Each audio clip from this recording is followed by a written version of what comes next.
யாழ்ப்பாணம் மண்டதீவு பகுதியில் அமைய இருந்த சர்வதேச கிரிக்கெட் மைதானத்தினுடைய வேலைகளை உடனடியாக நிறுத்தப்படி அறிவிக்கப்பட்டிருக்கிறது.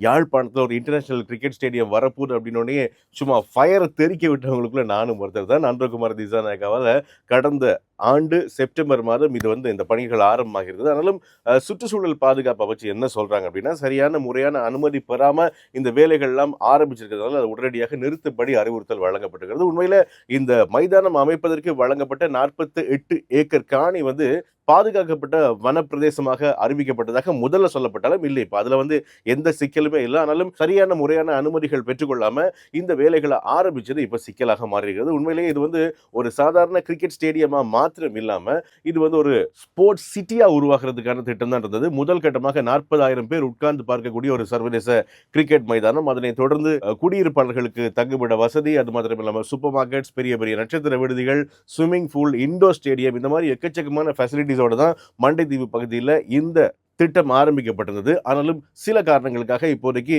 தள்ளி போடப்பட்டிருக்கு. தள்ளி போடப்பட்ட விஷயம் வெகு சீக்கிரத்திலேயே முன்னெடுக்கப்பட்டு வேலையெல்லாம் சரியா செய்து முடிக்கணும் அப்படின்றதான் எல்லாருடைய எதிர்பார்ப்பும். நாங்களும் அதுக்காகத்தான் காத்துட்டு இருக்கோம்.